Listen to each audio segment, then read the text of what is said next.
I finished some shows. Did that come out right? I finished some shows. I finished Parenthood. I finished Girls. I watched American Crime Story: The Assassination of Gianni Versace, so that like season. I watched season 2 of the series of Unfortunate Events. I watched season 3 of Unreal, and I watched season 4 of Broad City. That's 6 shows that I was watching. That's crazy. And all these I really liked. I just would not consider them favorites. And I think I don't know, Girls and Parenthood are probably the closest to favorites, but Parenthood I was also kind of watching while I was taking notes and like organizing my notes for school, so it's the kind of show that I felt like I didn't need to pay 100% attention to. But and also, there were some storylines that I didn't. This is why it's not a favorite, basically. I mean, I really liked it. It's super enjoyable and it's easy to get through, especially because it's only a little bit over 100 episodes. But it gets to a point where it's almost like too formulaic in the way that there are always like certain things that have to like happen in shows. I can't think of anything off the top of my head right now. But it almost got like too predictable in the way that like, oh yeah, okay, we're checking this off the list and this happens in like every show. Like that kind of thing. Like sometimes there's like a car accident or, you know, one of the characters goes on steroids. I mean, it kind of depends on what kind of show it is, but if it involves like teenagers or just like drama of life, everyday life, I don't know.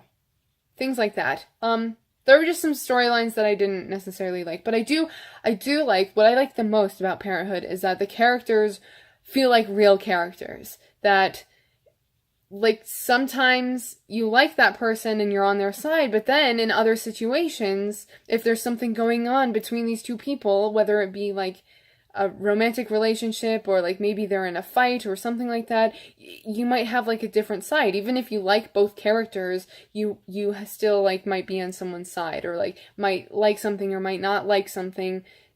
Even if you like even if you like the characters. I'm being very vague, so I don't really know how to phrase my sentences right now. And then Girls, I think the beginning of the show was a lot better than the end of the show. I'm not sure how I feel about the series finale. Basically, what I don't like about the show the most is Desi and Marnie. Marnie's like okay, especially because I got used to her character after a certain point.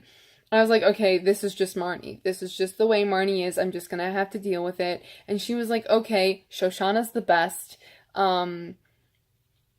But then like Marnie like married Desi, and I thought Desi was just gonna be a character in like a few episodes and then leave, but then he turns out to be in like the rest of the show, and I was like, I don't like Desi.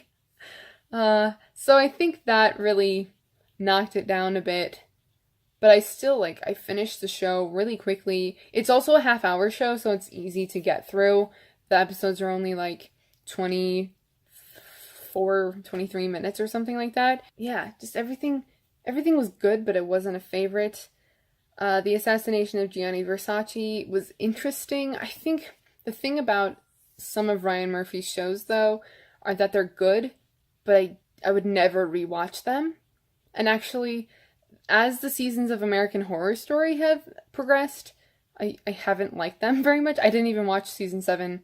But, like, season 1 and 2 are really good. I like season 3. Season 4 is like, okay, I hate season 5. Season 6, they had, like, a good idea, but I didn't enjoy it that much. And then season 7, I did not even watch. My brother and I watched the first episode, and neither of us wanted to watch it, and then we were like, why are we watching this? And we watched it, and we made fun of it, and did not like it, and then we just deleted the rest of the season after all the episodes recorded, basically. But the Assassination of Gianni Versace, it was interestingly told. I didn't know how I was going to say that, but it was interestingly told. Because it, like, went backwards in time. It was, like, his assassination and what happened after that with the killer. Andrew, and then I don't even know his name. Andrew, I think. And then we would start off like at the beginning of the episode, like the previous episode, which then you had to like, it was kind of confusing a bit. Especially like I would not, I think I think it's very good that I pretty much binge watched this. Because you had to like think about what happened in the previous episode and the way the previous episode started. So I couldn't imagine like watching it week to week and being like, what the heck happened in the previous episode? I don't remember. But then it's also like, well, it's already like it's happening next. So it's like, it's kind of weird, but it goes backwards in time, it was interesting. And I basically just a lot of things are interesting. And then A Series of Unfortunate Events season 2, I don't know. I think I found the season a little bit more enjoyable, but that's also because I really didn't like the first season all that much. But I like the books, and I like want to see the entire series adapted. But I don't know how I feel. It's like it's too like nice. Not as dark and dreary as I wanted it to be. And like they have what's his name? Neil Patrick Harris like singing, and I'm like, why are you singing? This is not the kind of show that should have singing. Except for the hospital, episodes. My favorite book though is the Ersatz Elevator, and so I was really looking forward to that. Those like 2 episodes. There's 2 episodes for each book. I don't like the tone. That's what I was trying to say. I don't like the tone. It's just like it's too colorful. It's too much. It's not dark enough. It's not dreary enough. There's like singing, and I'm like, why are they having it? I mean, I understand why you would possibly have Neil Patrick Harris singing, but like it's not necessary. You shouldn't have it in this show. They put too much humor in it that like shouldn't be there. It gives them, I don't know. I have mixed feelings about it because I like the books, but I also read them, like, I reread them a couple years ago in preparation for the first season of the show, and then, like, the show's kind of overshadowed my thoughts on the books, like, what happens in the books. Yeah, I do think that Lucy Punch was a good addition, and, shoot, I forget his name. But the guy who plays the person with an unspecific gender, the unspecific gendered person, that guy, he's funny. Yeah. There were funnier parts that were okay. Like there were parts that I found funny, but then I also think about the show and I'm like, this shouldn't be funny. This is really sad, actually. Season 4 of Broad City, it was funny. It's Broad City. Like, that was, I finished that in like a day. And season 3 of Unreal. I watch Unreal. It's on Lifetime, which is not the best channel, but I also think it gets a worse reputation than it really deserves. Because Unreal is a pretty good show, and it's basically about this like bachelorette type or bachelor type TV show. It's called Everlasting, and it's about how that show is made and how the producers of the show are just like messing with all the contestants, like trying to get certain reactions out of them, trying to get things happening, stuff like that.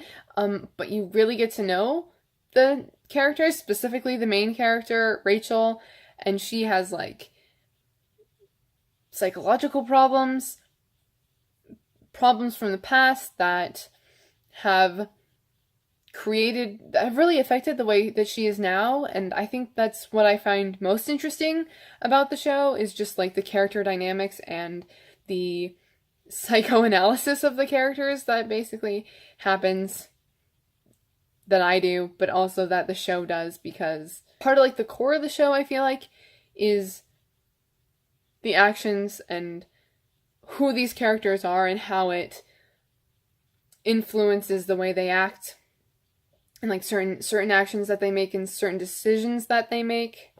But then I got to the end of the show, at the end of the season, and then it was like next season on Unreal, and then it had like clips. Like I think they just like, what did they do? Film season 4 and 5 like back to back, because they already basically have like a full trailer for season 5. And I was like, what the heck? That's weird. And yeah, it's a fun show, but also it's serious as well. That's all the shows I watched or finished. And then for movies, I just have three. Because this is already 40 minutes long, or at least for filming. Yeah, so I'll start off with the two that I have. First one is the Darjeeling Limited, which is not showing up very well. There? I don't think the font is working very well. Or it's not the font, it's probably just that design in the background. And the Darjeeling Limited, directed by Wes Anderson. This is from 2007, and this is the Wes Anderson film that I've seen the most. I just find it a lot more rewatchable than his other films, and I think I'm getting to the point where I've almost seen it too many times. Like, I enjoyed watching it again, but noticed that it's not in my favorites video. It's just in this video of things I watched and read. But this is about three brothers who are seeing each other for the first time in like years. I don't know how much time actually. Oh, 1 year. 1 year. 1 year? Yeah.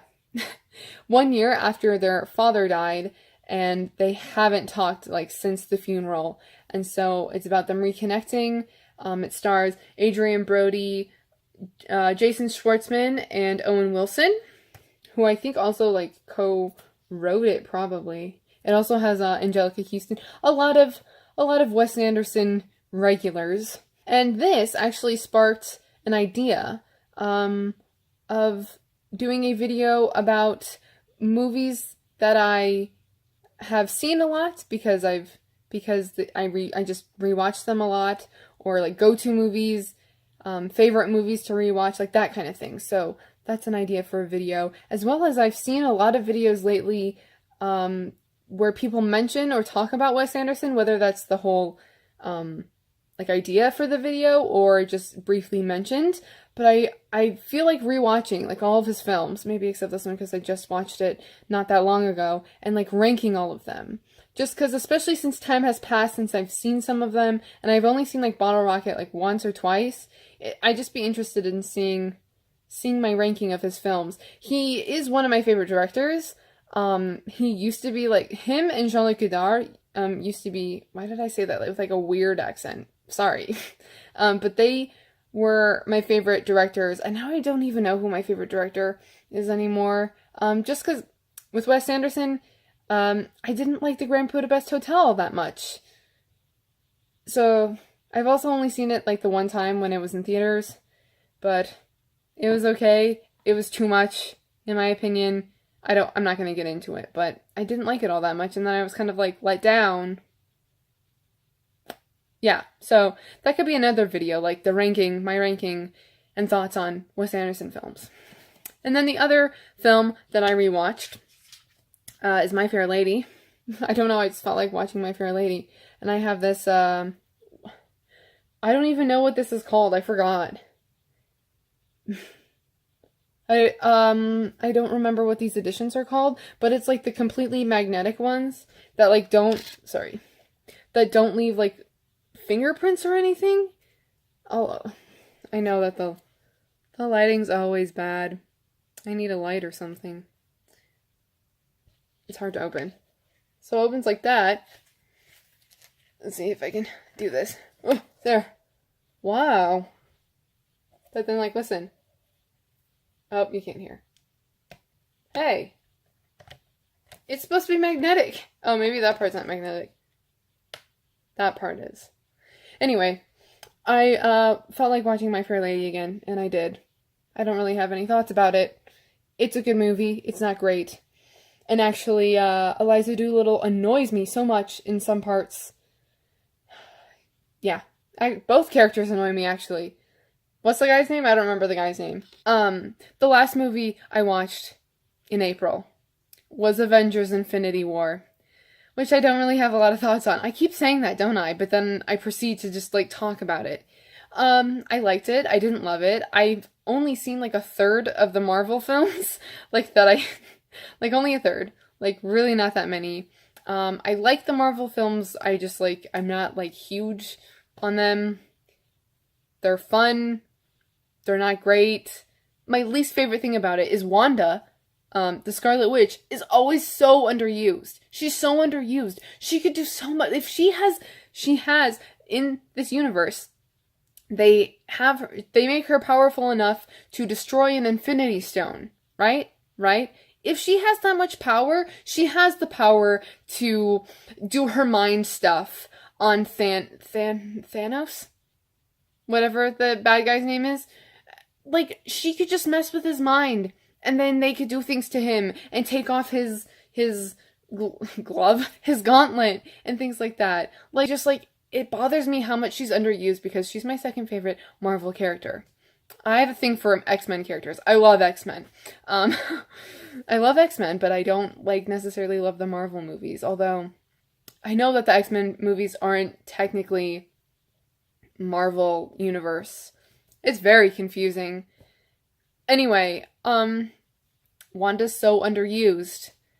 And I don't believe that maybe not all of them, or maybe not, I don't think all of them died. The people, everyone knows now, it has a sad ending and people die. I don't really think people died. I also think, I'm going to go into some spoilery territory here. I also think that, like, there has to be a reason why Doctor Strange, like, let Iron Man live and, like, gave Thanos, I'm calling him Thanos even if that's not his name, gave Thanos the time stone, because he was looking into the future and he was like, there's only one way we can win. So, like, I'm assuming that there's only one future out of the, like, 14,000 futures that he looked through where they won. And so that's probably what he was doing, you know? And I was, like, really disappointed. I was like, why is he giving up the time stone? But, like, probably because that's the only way that they're gonna win somehow. And so I don't believe that the people that died are dying, as well as we already know some of the characters that are in future Marvel films. Even I know that, and I just said I'm not a huge Marvel fan. But my brother was also telling me a lot of stuff. Thanks for watching. What did you, even if it was a favorite, or whether it was a favorite or not, what did you do in April? What did you read, watch? What did you think about Avengers Infinity War, since I know that that's probably the only thing I mentioned that everyone has seen, or most people have seen, or want to see. Yeah. I apologize if I'm all over the place, but I guess that's just the way that my thoughts are on these things that aren't favorites, but I enjoyed to an extent. Okay. I'm gonna go now. Again, thank you for watching. Comment, like, subscribe, do the stuff. And I'll see you in my next video. Bye!